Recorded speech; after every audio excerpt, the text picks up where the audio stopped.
clásicas, siglo XVIII y siglo XIX. Las contemporáneas, siglo XX. ¿Cuáles son las clásicas? Tenemos dos, principalmente. Hay muchas teorías, ¿no? Pero somos 5 las que se están explicando en el libro. 5. Las clásicas son dos, las clásicas. La teoría de la ventaja absoluta y la teoría de la ventaja comparativa. Estas están dentro del capitalismo, con la revolución liberal, ¿sí? La revolución liberal. ¿Qué es la revolución liberal? Es desde la aplicación, ¿sí?, del libro, que es la Biblia, digamos, del capitalismo, La riqueza de las naciones, de Adam Smith. Entonces ahí es una revolución, es un cambio. ¿Por qué es una revolución? Porque pasamos del Estado mercantilista del siglo XVIII, siglo XVII, siglo XVI, la doctrina mercantilista intervencionista, en donde el monarca, el rey, el Estado, es el que decía el que tomaba las decisiones de planificación, las decisiones de lo que se debe hacer en la economía. Contra eso estuvo los fisiócratas, ¿sí?, un tiempito, unas 2 décadas, y inmediatamente Adam Smith, con las ideas contrarias al mercantilismo, que dicen no la intervención del Estado, sino el libre juego de la oferta y la demanda, a nivel nacional y a nivel internacional. Pero para que haya éxito en el comercio, cada país se debe especializar en lo que mejor saben hacer. Adam Smith diría, en donde sea más productivo, ¿sí?, sea más, donde haya mayor nivel de productividad. ¿Sí? Productividad. Eso significa menores costes de producción. Ventaja absoluta. Un país se especializa, como hay el coste de oportunidad. Si se especializa en algo, deja de hacer algo, ¿sí? Sacrifica algo. Entonces, eso que sacrificó lo puede obtener a través del comercio. Y de esa manera va a obtener mucho más de lo que sacrificó. Va a tener lo que sacrificó y una yapa, un poco más. Entonces, de esa manera tiene beneficios el especializarse y hacer el comercio. Esta entonces es la teoría clásica del comercio internacional. Pero no es suficiente, porque un país puede tener los menores costos de producción en todo. Un país rico sabe hacer todo de mejor manera. Entonces, no habría comercio. Ahí viene en el siglo XIX, David Ricard dice, sí, con el libre comercio sí puede haber también ventajas. Si el país se especializa en aquellos productos donde tiene ventajas, no ventajas absolutas, sino comparativas. ¿Y qué significan las ventajas comparativas? Que debe especializarse en aquella producción donde es más eficiente. No que tenga los menores costes de producción, sino el menor coste de oportunidad. Entonces, la base del comercio, los costes de oportunidad. Y aprendimos, ¿se acuerdan?, a sacar y a calcular los costes de oportunidad que tienen que volverlos a repasar para el examen y la prueba. Entonces, esas dos teorías son las teorías clásicas, pero esas teorías clásicas están bajo supuestos. Por ejemplo, bajo el supuesto de una estructura de mercado de competencia perfecta. ¿Qué es un mercado de competencia perfecta? Aquellos mercados en donde hay muchos oferentes y muchos demandantes. Claro que cuando se explica, se reduce a un modelo de 2 por 2 por 2. Dos bienes, dos agentes económicos, ¿sí?, dos países. ¿Estamos? Y con un solo factor de producción. Un solo factor de producción, que es el trabajo. Entonces, estamos bajo la teoría del valor trabajo. Lo que da valor a las mercancías es la cantidad de trabajo que se ha requerido, que se ha necesitado para producir los bienes y las mercancías. Siglo XVIII, siglo XIX, teorías clásicas. Bien, los países que siguen esta línea se enriquecen, comienzan a tener ventajas del comercio internacional. ¿Cuáles? Principalmente Inglaterra, que es de donde está Adam Smith, David Ricard. Los otros países comienzan a seguir esta línea de libre comercio, también se van enriqueciendo. Siglo XIX, dos economistas suecos, amplían el modelo de Ricardo. Y por eso se llama, estos dos economistas suecos es Heckscher, el uno, y Holling, el otro. ¿Sí? Y amplían el modelo. ¿Por qué dicen ampliar el modelo? Porque ya no solo es un factor, ¿sí?, el que se toma en cuenta, sino son varios factores para producir, porque no solamente es el trabajo, también se necesita el capital para producir. Se necesita de una dotación de factores. Entonces, el modelo para explicar el comercio internacional es un modelo de dotación de factores. ¿Sí? Entonces, los países están dotados de factores. Unos tienen abundancia en un factor, escasez en otro factor. En base a esa dotación de factores y en el uso intensivo del factor que es más abundante, en ese debería el país especializarse y luego comercializar. Ese es el modelo de Heckscher y Holling. ¿Sí? También a estos modelos, a esta ampliación del modelo de Ricardo, modelo de Heckscher y Holling, hay también la crítica de uno de los grandes economistas del siglo XX, premio Nobel, profesor del Instituto Tecnológico de Massachusetts, y el que escribió el libro de texto que durante casi 50 años ha sido el libro de texto de los que estudian economía, ¿sí?, en las universidades norteamericanas y del mundo capitalista. Paul Samuelson. Su libro, el libro en el que también yo tuve que estudiar, ¿sí?, ustedes también, Paul Samuelson, es un libro sobre el estudio de la economía, ¿no? Un curso de economía moderna. ¿Ok? Entonces Samuelson hace la crítica, ¿sí? Y habla, ¿no? Dice, si es que hay un país rico que hace o firma un acuerdo de libre comercio como un país pobre como la China, ¿sí?, va a haber repercusiones. ¿Por qué? Porque comprar productos baratos, ¿sí?, a la China no va a compensar la pérdida de salarios, ¿sí?, en los Estados Unidos. Entonces, es una crítica al modelo de Ricardo. Entonces, ahí tenemos la crítica de Paul Samuelson. Bien. Otro supuesto, ¿sí?, el supuesto que estamos hablando, el supuesto de que estos modelos, ¿sí?, de estas teorías clásicas, y en este caso la de Heckscher y Holling, tienen muchos supuestos, ¿no? Entonces, en el caso de las clásicas, un factor de producción, en el otro, dos factores de producción. Otro, que los rendimientos, ¿sí?, los rendimientos en la producción son constantes, que no hay movilidad, ¿sí?, de factores de producción. No puede ir de un país en los trabajadores al otro país donde hace falta. Entonces, no hay migración. Otro, que no hay costes de transporte. Son supuestos de los modelos, ¿sí?, para poder explicar. Bueno, a medida que se van actualizando en el siglo XX, los modelos van introduciendo nuevas, quitando ciertas restricciones. ¿Sí? Entonces, el modelo de Heckscher y Holling, acabo de explicar. Este modelo es mucho más avanzado que el de Ricardo, porque ya no toma en cuenta solo uno, sino varios factores de producción. Y este modelo predice más o menos, ¿no?, los flujos de comercio.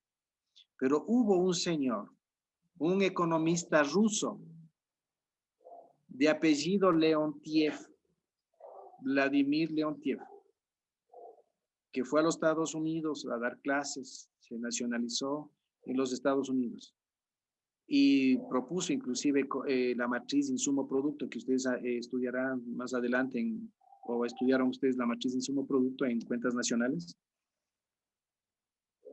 Este señor Leontiev utilizó el modelo de Heckscher y Holling para explicar, ¿sí?, el comportamiento de las exportaciones e importaciones de los Estados Unidos, ¿sí?, y corrió los datos, ¿sí?, del comercio de los Estados Unidos para algunas décadas, para ver si el modelo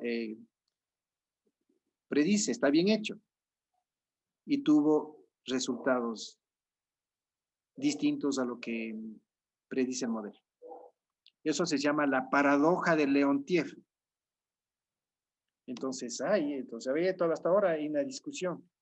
¿Por qué este modelo, siendo más adelantado, que tiene más completo que el de Ricardo, cómo es que recogiendo los datos, recogiendo el modelo, haciendo la econometría, no da los resultados que están en la realidad? Esa es la paradoja de Leontief. Porque si Estados Unidos está dotado de abundante tierra, mano de obra y abundante capital, ¿sí? Debería ser líder en exportaciones de productos manufacturados. Y Estados Unidos exporta productos para esa época que estamos hablando. Él escribió esto por mediados del siglo XX, 1940. Entonces, los Estados Unidos exportan productos del sector primario, donde más abundancia supuestamente hay para la agricultura del factor trabajo y la tierra y trabajo. ¿Sí? Cuando debería predecir de que se deberían especializar en la manufactura, en la exportación de bienes de capital, que sí, de herramientas, maquinarias. ¿Ok? Pues dice, el modelo parece que está mal hecho. Entonces, hasta ahora se están dando algunas explicaciones, ¿no? Alrededor del modelo de Hershey. Esa se llama la paradoja de Leontief. La paradoja de Leontief. O sea, corre el modelo y no dan los resultados. La paradoja de Leontief. Pasará la Segunda Guerra Mundial, se terminará la década de los años 50, llega la década de los años 60, y un economista, Raymond Berno, trata de explicar con una teoría, ¿sí?, lo que está pasando en la economía norteamericana, que se erige como la potencia mundial después de la Segunda Guerra Mundial, en lo que tiene que ver la economía, a cuestiones militares también, ¿no? Una potencia mundial, junto con la Unión Soviética, del lado comunista. Y propone, observando que Estados Unidos tiene un mercado grande, empresas multinacionales, y son estas empresas las que inventan, crean nuevos productos, nuevos bienes que son lanzados al mercado. Igual que en la vida, ¿cuáles son los ciclos que hay en la vida, señorita Gisela Salavarría? ¿Cuáles son los ciclos de vida?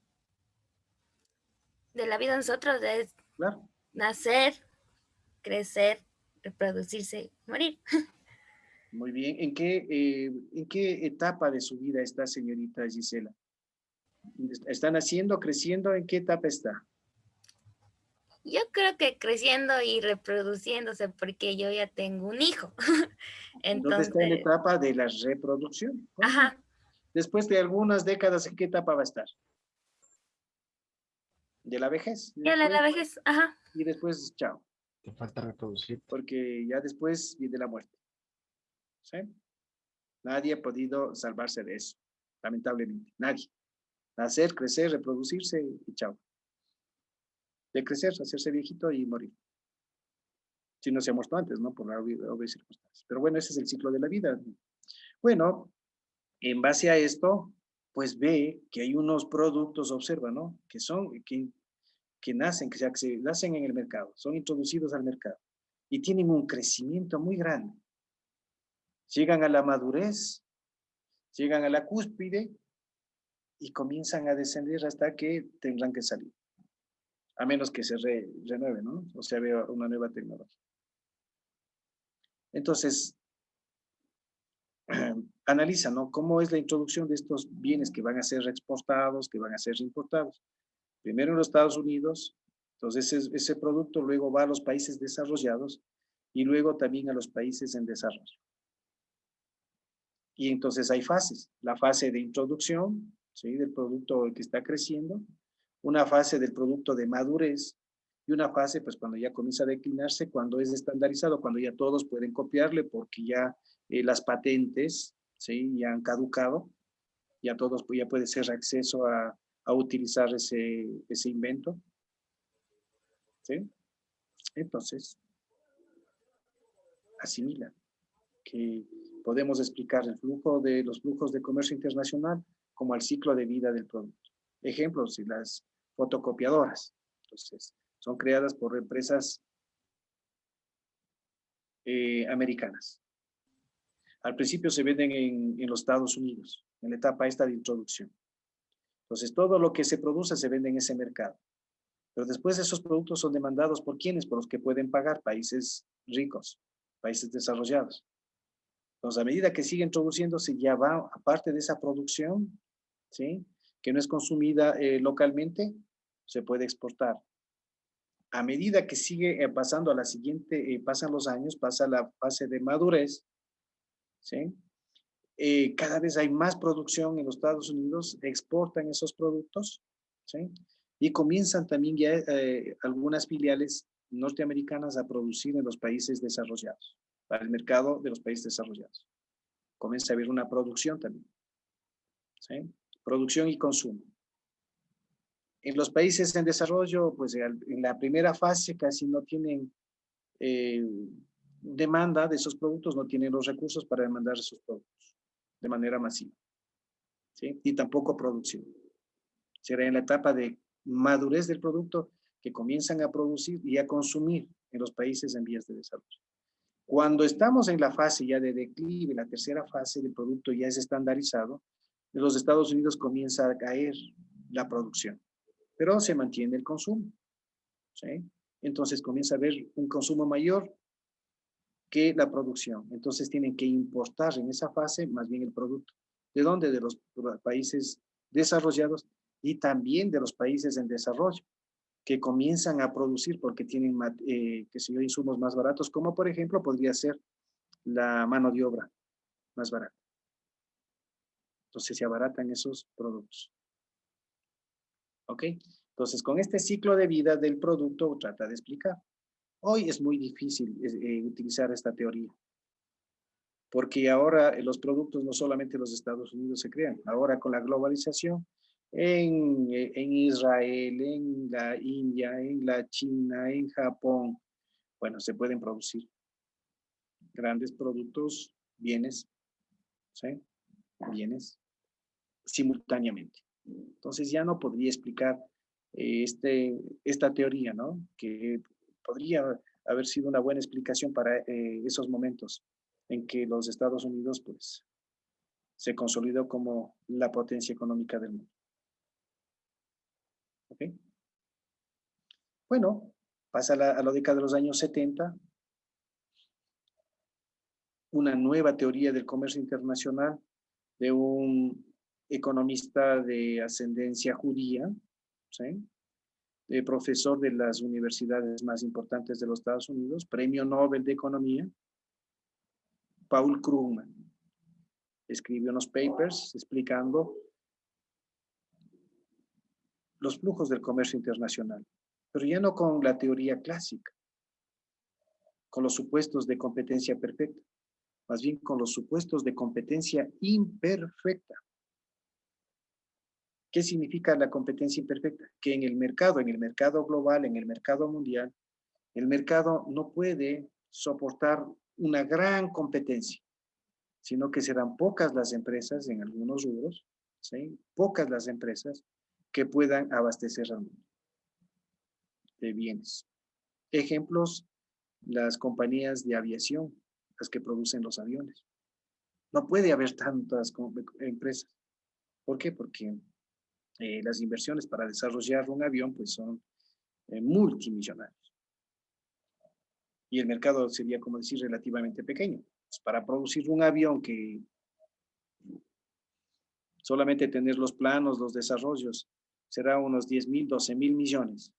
¿Cuántos aviones tiene que vender para recuperar todos esas investigaciones, esas pruebas, esos diseños, esos planos, esos prototipos? El tiempo, se lleva años de años. Entonces, competencia imperfecta. Entonces, trata de explicar los flujos a través de retirar, ¿no? El supuesto de competencia perfecta. Es la nueva teoría del comercio internacional. También toma en cuenta las economías de escala, ¿Qué significa las economías de escala? Que una empresa cuando produce más, ¿sí?, puede aprovechar las economías de escala, que si produce más, disminuye los costos unitarios. Entonces, puede bajar también los precios. Y es muy difícil que otra le quiera competir. Entonces, son las ventajas del primero en entrar a un mercado. Hasta que el otro quiera entrar, ya se le hace más difícil. Bueno, esa es la nueva teoría del comercio internacional. Década de los años 70. Llega la década de los años 80, un profesor de la Universidad de Harvard hace un estudio, o sea, una investigación, por qué algunos países, algunas empresas son muy exitosas y cuáles son los factores claves para que sean exitosos en el mercado internacional. Después de hacer esa investigación, presenta, ¿no?, las conclusiones. Dice, estas empresas tienen en conjunto unos atributos, estos países tienen en conjunto unos atributos que les logran alcanzar el éxito. Y lo denomina a estos atributos el diamante, se llama el diamante de Porter. Michael Porter es el profesor de la Universidad de Harvard. Y dice, y estos atributos lo que configuran al final es que un país o una empresa llega a tener una ventaja competitiva, que no es lo mismo que una ventaja comparativa. ¿Qué es esto de la ventaja competitiva? Que estos países, que estas empresas que hacen comercio internacional, son empresas, son países que tienen un bien que se diferencia de los demás, que tiene unos atributos, que tiene unas características, unas cualidades distintas a los demás, que hace que el mercado los prefiera. Sean por su calidad, por su precio, por su innovación, ser un producto nuevo, ¿no?, que ingresa al mercado. Por tener, ¿cuáles son esos atributos? Ahí recoge la teoría de Heckscher y Hollen en uno de esos atributos, la dotación de factores. Si un país que está bien dotado, ¿sí?, de factores, pues esto es algo que le va a permitir ser competitivo.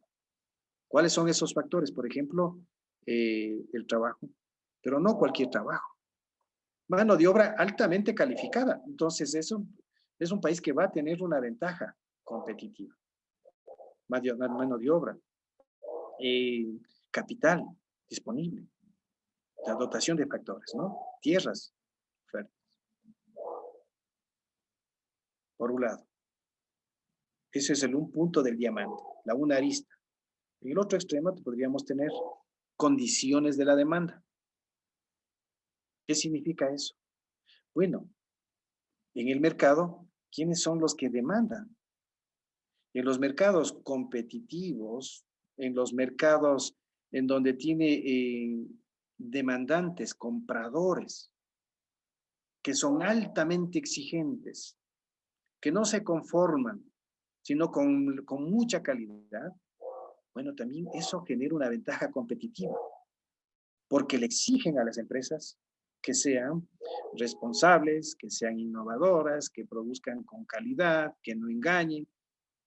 Entonces, eso genera una ventaja competitiva con el resto de países en donde pues habrá demandantes que se conformen con los precios y no sean muy exigentes.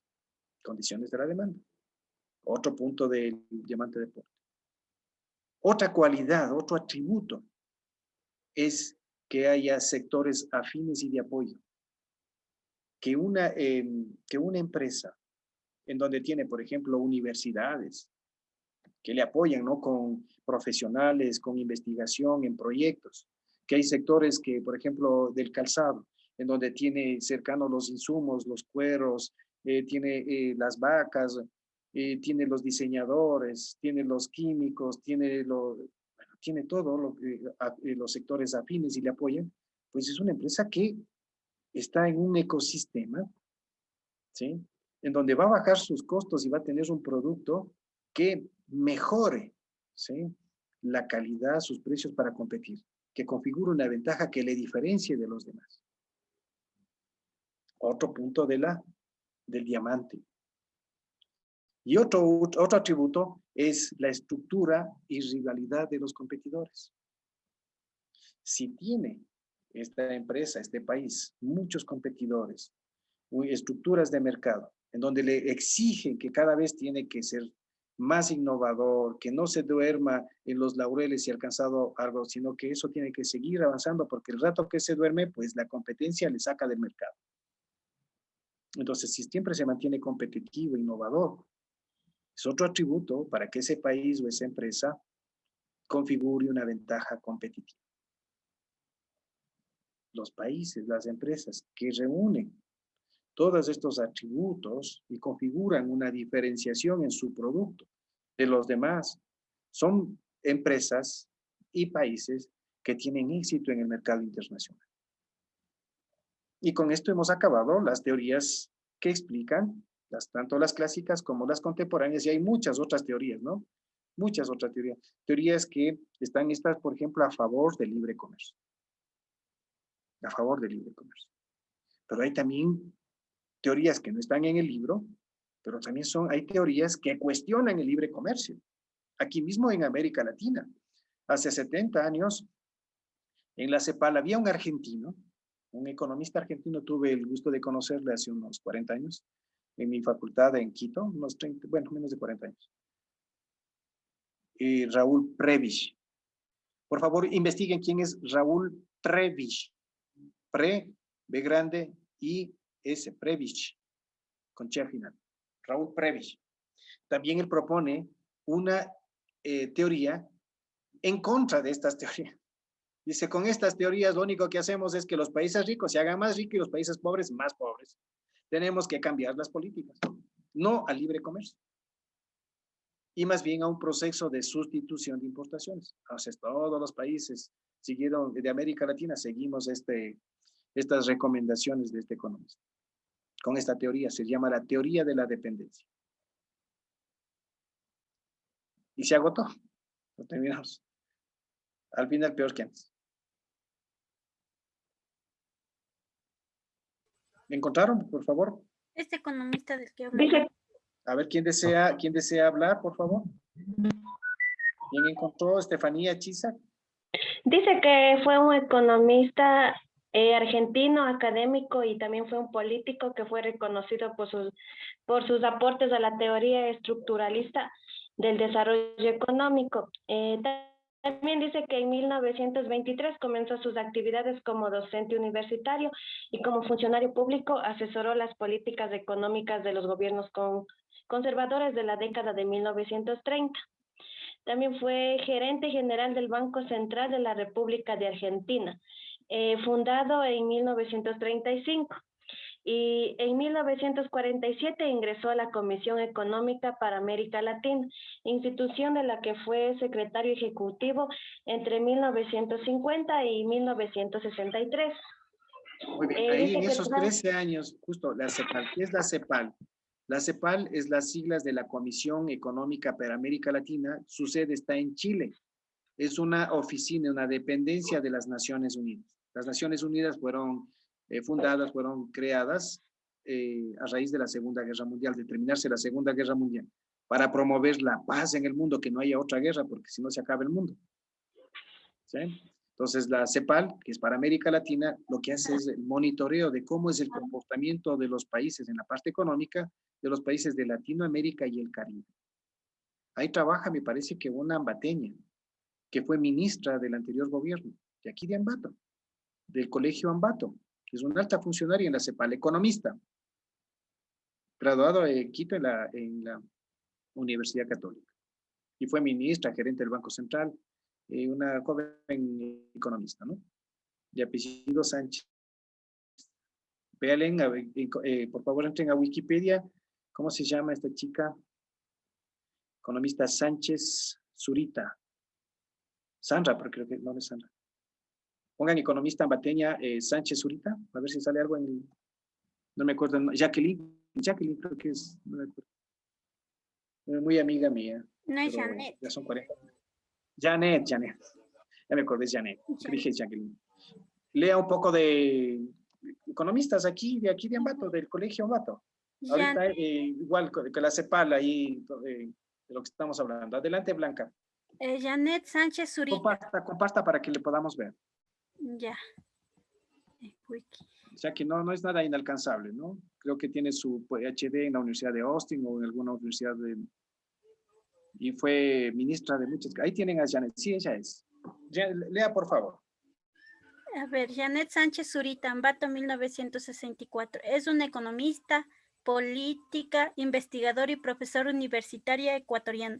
Fue nombrada directora de División de Recursos Naturales de la Comisión Económica para América Latina y el Caribe, CEPAL, con sede en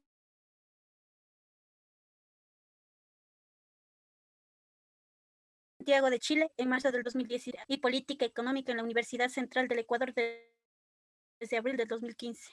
Antes fue profesora en los temas de economía y desarrollo en varias universidades del Ecuador. Fue nombrada ministra coordinadora de política económica el 10 de noviembre del 2011, función que ejerció hasta el abril del 2013. Venía desempeñando el cargo de ministra coordinadora de desarrollo social desde junio del 2009 hasta esa fecha.